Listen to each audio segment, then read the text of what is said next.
This is ASMR News. Drift off, wake up, or simply relax with the world's biggest headlines.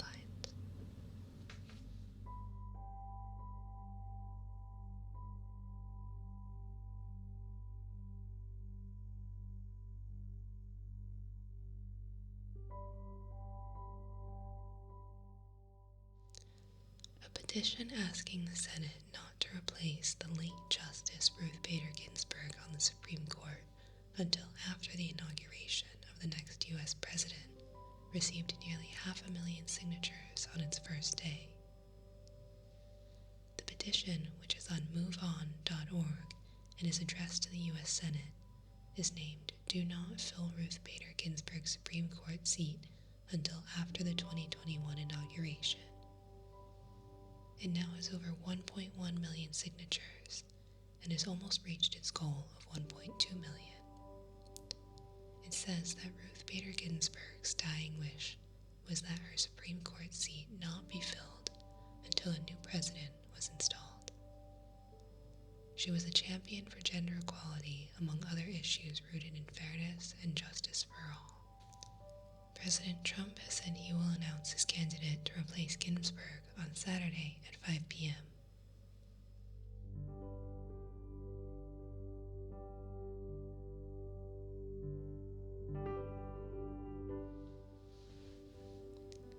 On Wednesday, Trump said he wanted to fill the vacancy as soon as possible in case the Supreme Court needed to decide the election. In addition, he refused to commit a peaceful transfer of power should he lose, saying, "Get rid of the ballots and you'll have a very peaceful. There won't be a transfer. Frankly, there will be a continuation."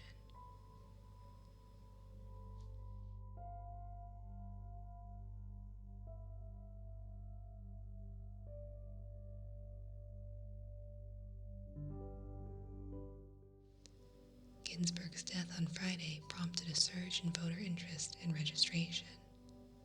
Vote.org, a nonpartisan nonprofit that allows people to register through its website, saw more than 40,000 new voter registrations on Saturday and Sunday, a 68% increase from the prior weekend.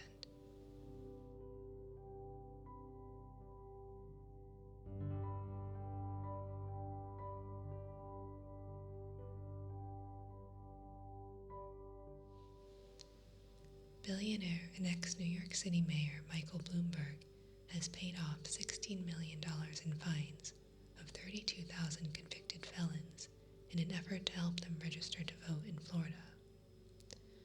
Florida passed a law in 2018 reinstating voting rights for felons that dictated they could register only if they pay all fines, fees, and restitution owed to the government.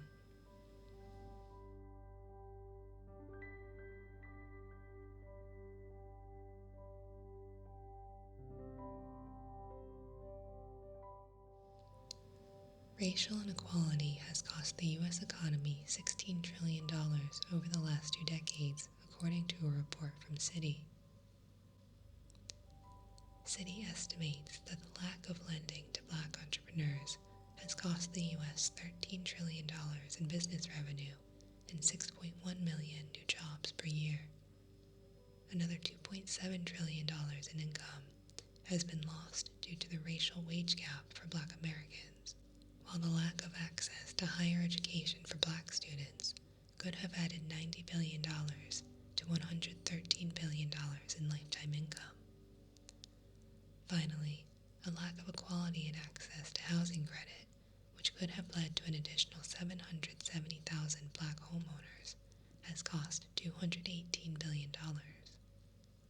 Furthermore, the study found that if racial inequality gaps were addressed today, $5 trillion could be added to the economy over the next 5 years.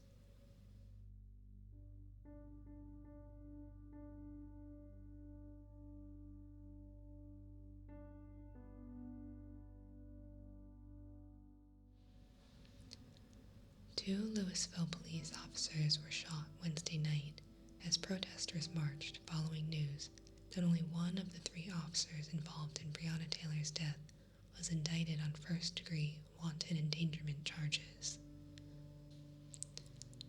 Officer Brett Hankison, who was fired in June, was indicted on 3 counts of wanton endangerment in the first degree.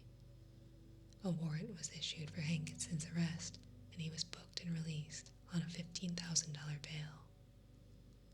The other 2 officers who also fired shots during the botched March raid were not indicted, meaning no officer was charged with killing the 26-year-old black emergency room technician and aspiring nurse.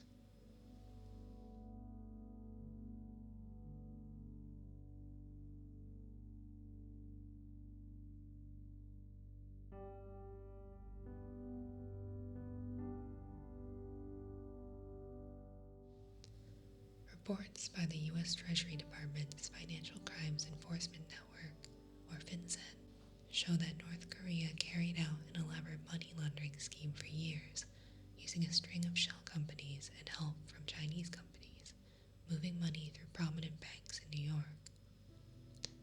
The suspected laundering by North Korea-linked organizations amounted to more than $174.8 million over several years, with transactions cleared through U.S. banks, including J.P. Morgan Chase and the Bank of New York Mellon.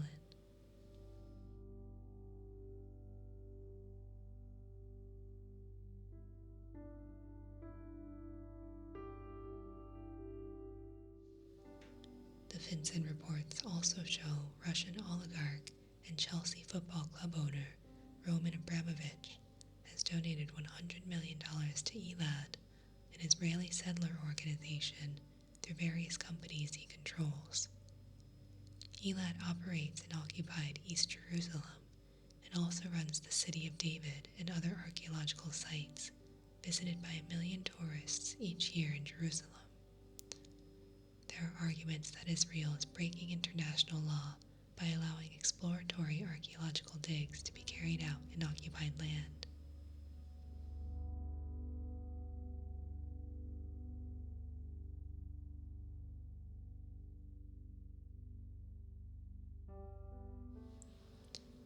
Westpac, one of Australia's largest banks, has agreed to pay a record-breaking penalty of nearly $1 billion for systematically allowing money laundering. Westpac also admitted that it broke anti-money laundering and terrorism financing laws more than 23 million times. Australian regulators pursued legal action against Westpac nearly a year ago when they said the bank failed to report instructions for financial transfers in and out of Australia.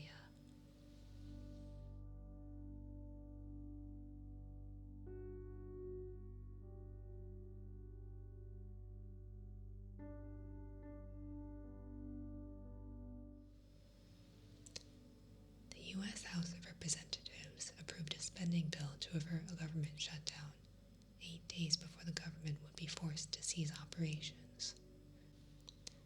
The bill extends current government funding levels until December 11th and would push negotiations over a number of issues until after the election. The bill passed with bipartisan support in a 359 to 57 vote, with a majority of Republicans voting with the Democrats. The legislation now goes to the U.S. Senate.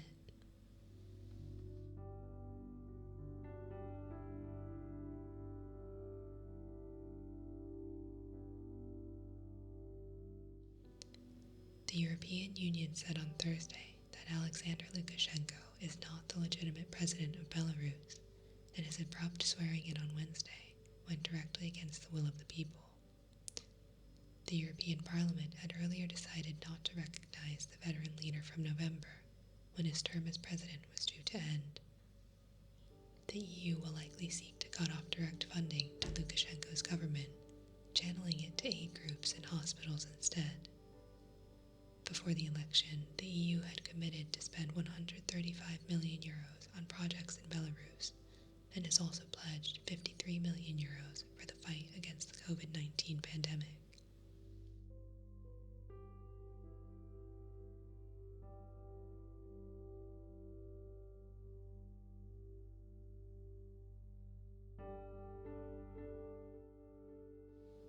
The The number of confirmed COVID-19 cases worldwide passed 32 million, with approximately 300,000 new cases a day.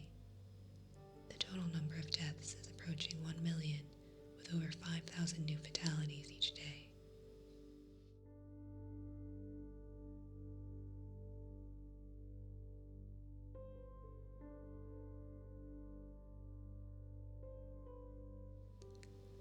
Taiwan, with a population of 23 million, has seen only 500 confirmed COVID-19 cases and 7 deaths since the beginning of the pandemic. One of the main reasons for Taiwan's success in containing the virus is speed. The island's leaders were quick to act as rumors spread online of an unidentified virus in the Chinese city of Wuhan. Even before Beijing publicly announced the gravity of the virus, Taiwan health officials began screening passengers arriving from Wuhan, and additional early travel restrictions were put in place. As much of the world waited for more information, Taiwan activated its Central Epidemic Command Center, or CECC, which coordinates different ministries in an emergency, and the military was brought in to boost mask and PPE production.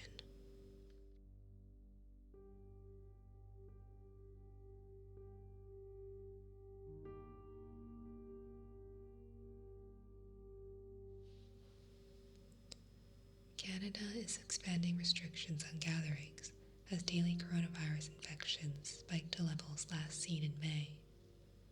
Canada's 7-day average is now just under 1,000 cases per day, according to Johns Hopkins University and the Public Health Agency of Canada.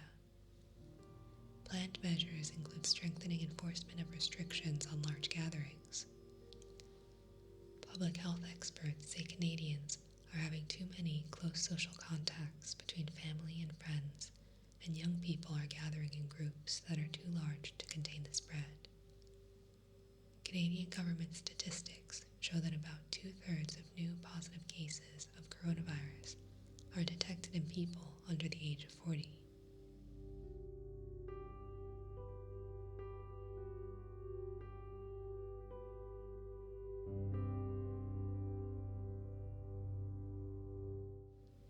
Two Massachusetts parents and their teenage children have been charged with violating the state's social host law in connection to a party that sparked coronavirus concerns and led the town's entire high school to delay in-person learning.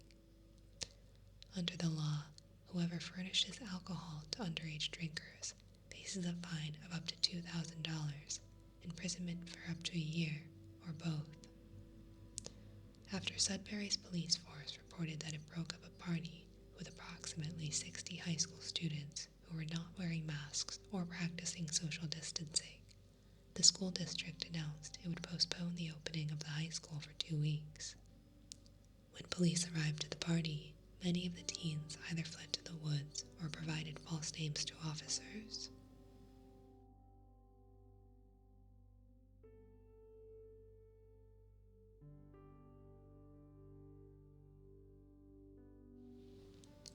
Republican Missouri Governor Mike Parson and his wife both tested positive for the coronavirus and have canceled all official and campaign events until further notice.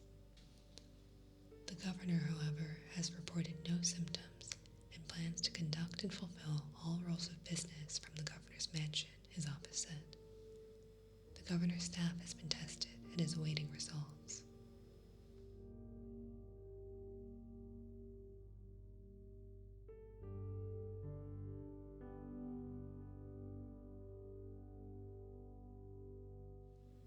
New coronavirus cases hit a record for the 3rd day in a row in Lebanon, and it is now considering new lockdown measures that could deepen the country's financial difficulties.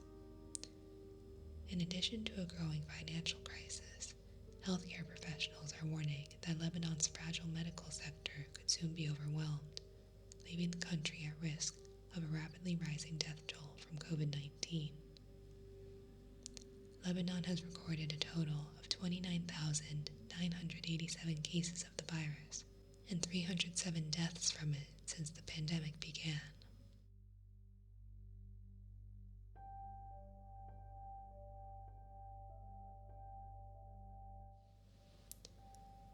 Russian opposition politician Alexei Navalny, who is currently recovering from a near-fatal suspected poisoning, has demanded that Russian authorities return the clothes he wore on the day he fell ill.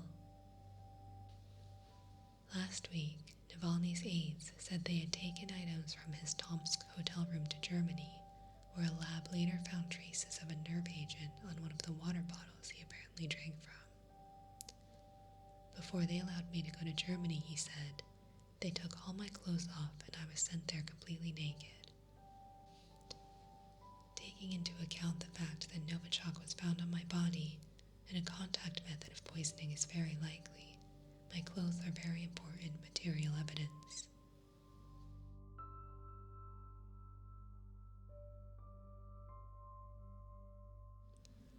An outspoken critic of China's President Xi Jinping has been sentenced to 18 years in jail on charges of corruption.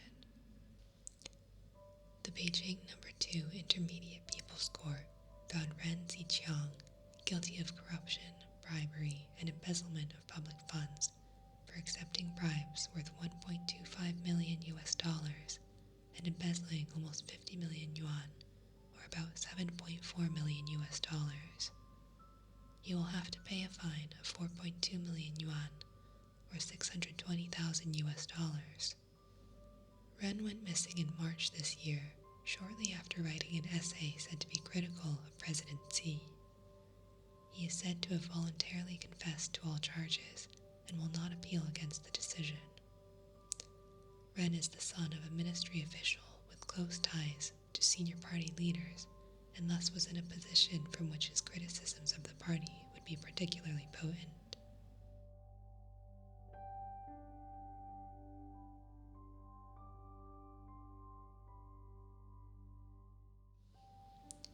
Mexico is investing allegations that some immigrant women detained in the United States may have been forced to undergo hysterectomies.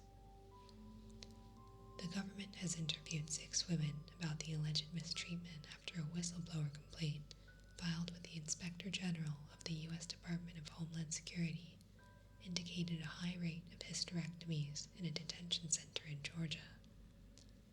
The complaint did not specify the nationalities of the women who had allegedly been mistreated.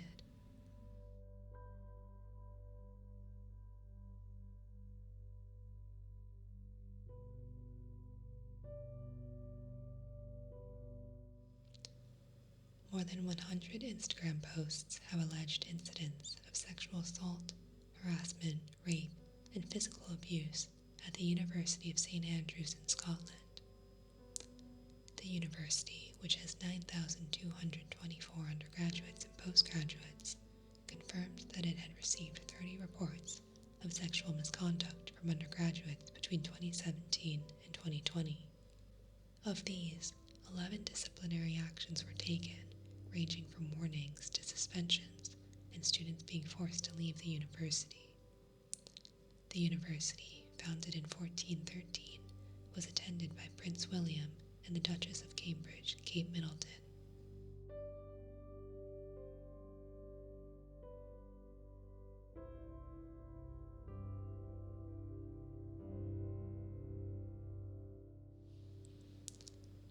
Chinese officials report that the birth rates in Xinjiang dropped by almost a third in 2018 compared to the previous year, but denied reports of forced sterilization and genocide in the far western region, according to CNN. Up to 2 million Uyghurs and other Muslim minorities are believed to have been placed in mass detention centers in the region where they have allegedly been subject to indoctrination and abuse. Beijing claims these centers are voluntary and provide vocational training as part of a de-radicalization program in Xinjiang. But CNN's reporting found that some Uyghur women were being forced to use birth control and undergo sterilization as part of a deliberate attempt to push down birth rates among minorities in Xinjiang.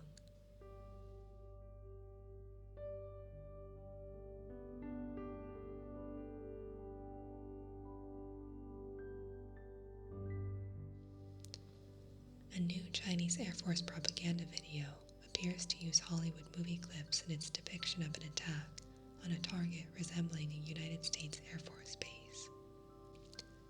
The video, which was seen millions of times before it was taken down on Tuesday, has been mocked on social media for its use of American action movie sequences from The Hurt Locker, The Rock, and Transformers: Revenge of the Fallen.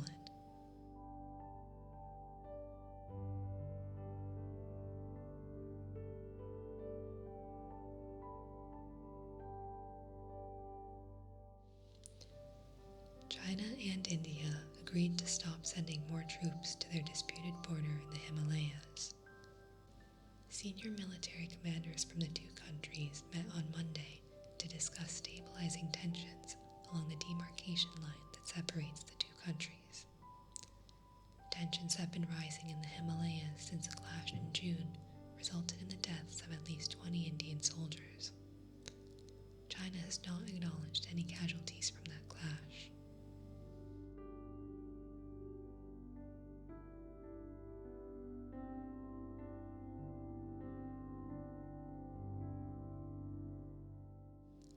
North Korean troops shot a South Korean official and then burned his body, according to the South Korean Defense Ministry. The man, who worked for the Fisheries Department, disappeared from a patrol boat near the border and was later found in the North's waters. Reportedly, North Korean troops shot him, then poured oil over his body and set it alight. North Korea is thought to have a shoot-to-kill policy in place to prevent COVID-19 from entering the country. Pyongyang has not commented.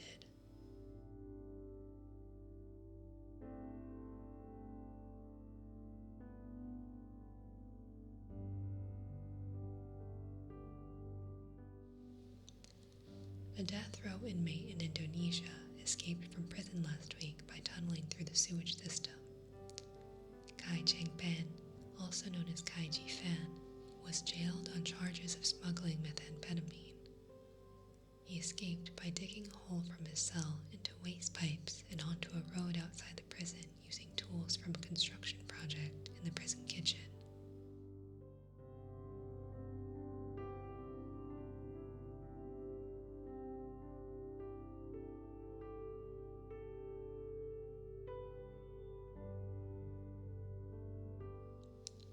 A man in northern India was arrested after slashing his pregnant wife's stomach with a sickle, allegedly to find out the unborn baby's gender, causing the baby's death and leaving the mother in critical condition. The couple already have 5 daughters. India has long struggled with pervasive gender inequality and a preference for sons over daughters, which are often viewed as economic burdens, reinforced by cultural practices like requiring a bride to provide a dowry.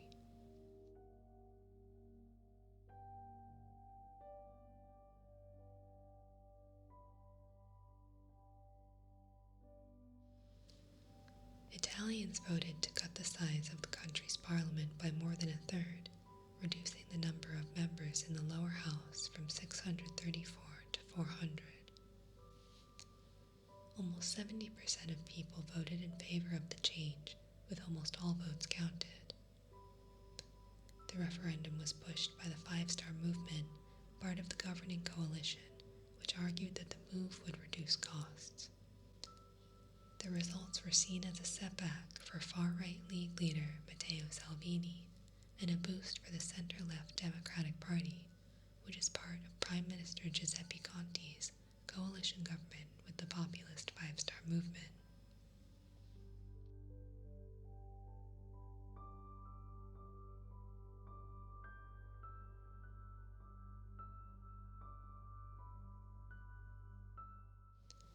The Eiffel Tower in Paris reopened to visitors after being evacuated and blockaded by police for 2 hours on Wednesday following a phone-in bomb threat. The monument was searched and no explosives were found, after which it was reopened.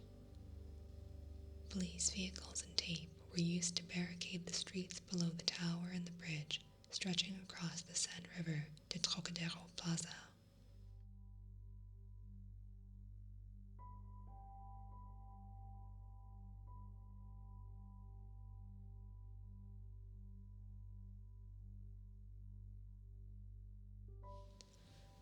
California Governor Gavin Newsom signed an executive order to ban the sale of new internal combustion engine cars in the state by 2035. It directs the California Air Resources Board to develop a phase-out plan that would require 100% zero-emissions personal use vehicles by 2035, and as many medium-duty and heavy-duty vehicle applications deemed feasible by 2045. California is both the largest new car market in the U.S., with 1.8 million vehicle sales in 2019, and also accounts for the most electric car purchases of any state.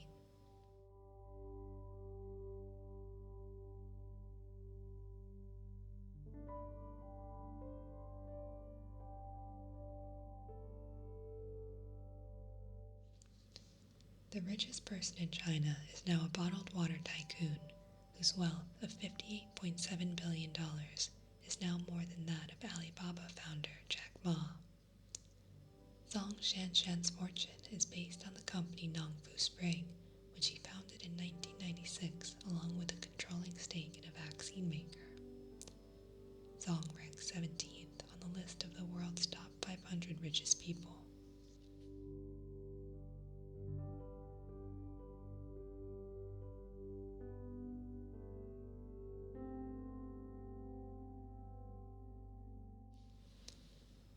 Airbus has unveiled plans for the first commercial zero-emissions aircraft, saying its hydrogen-fueled passenger planes could be in service by 2035. Emissions-free aviation relies on using large quantities of hydrogen from renewable or low-carbon sources. The use of hydrogen goes back to the early days of aviation, but the Hindenburg disaster in 1937 brought that era to an end.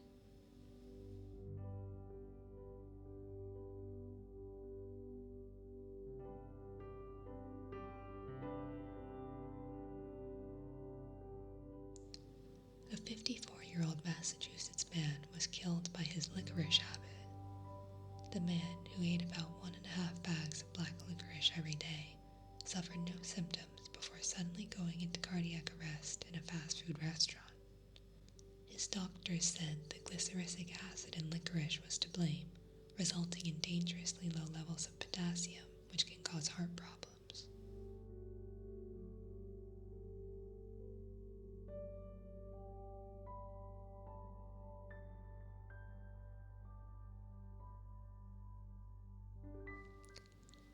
At least 380 beached whales have died in Macquarie Harbour in the Australian state of Tasmania, and more are feared to be dying. Rescue crews were able to save 70 of the pod of 450 long-finned pilot whales after they were discovered on Monday. Whale beachings are common in the region, but one of this size has not been seen since 2009, when 200 whales were stranded.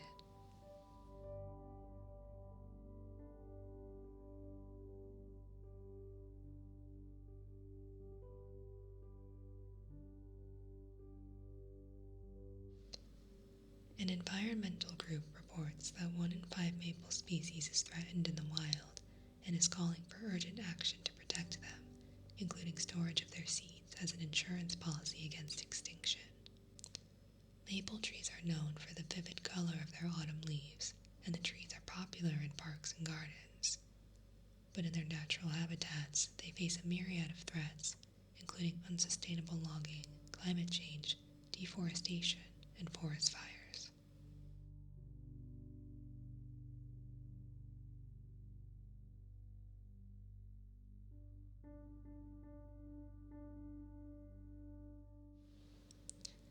Technology startups are developing smart devices that give beekeepers access to detailed information about the state of their hives, aiming to reduce losses and improve bee health.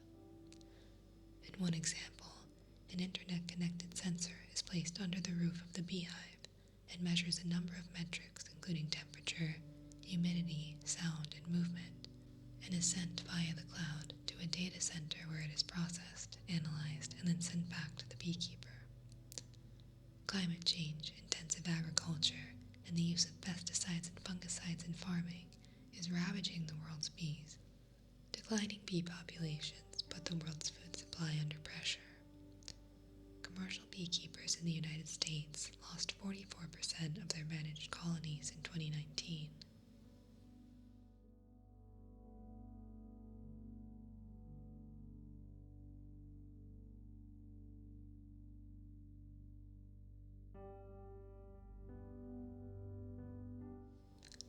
Microsoft announced the acquisition of game maker ZeniMax Media for $7.5 billion on Monday.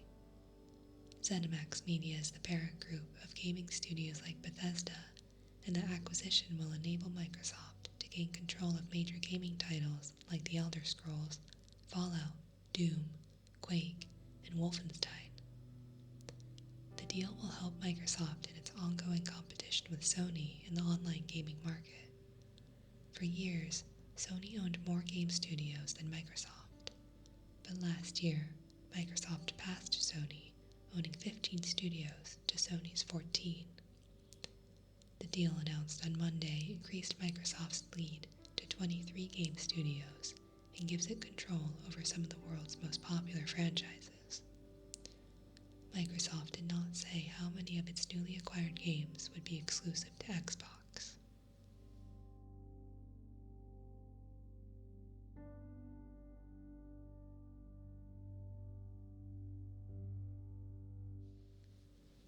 Vietnamese police have seized 345,000 used condoms, which had reportedly been doused in boiling water and reshaped on a wooden phallus to be resold as new.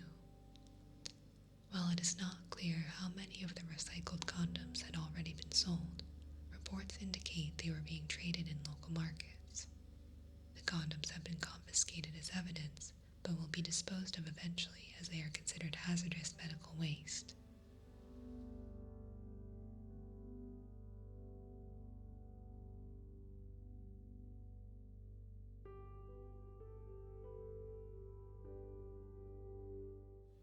Luis Suarez will join Atletico Madrid on a free transfer, although Barcelona could make up to €6 million on the move based on performance-related variables. Suarez, 33 years old, who recently became the third highest scorer in Barcelona's history with 198 goals, was told he was surplus to requirements by new coach Ronald Koeman last month. After that, his legal team began talks over the early termination of his contract, which had 1 year left to run, agreeing that Suarez would give up a percentage of what he was owed in exchange for being allowed to leave for free. Suarez had considered joining Inter Miami in Major League Soccer and Juventus in the Italian Serie A.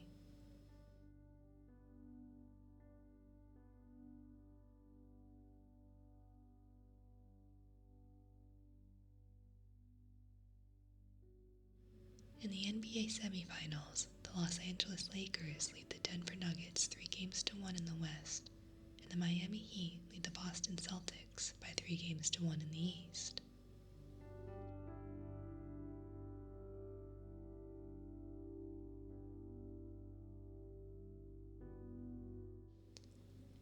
Rita Sherpa, the first man to climb Mount Everest 10 times, died of a lengthy illness on Monday. All the ascents to the 8,850 meter or 29,035-foot summit of the world's tallest mountain between 1983 and 1996 by Rita were made without bottled oxygen. Aang, who went by his first name like many Sherpas, was known as the snow leopard for his climbing skills. Other climbers have since surpassed Aang's feat, with one member of the community setting a record of 24 ascents.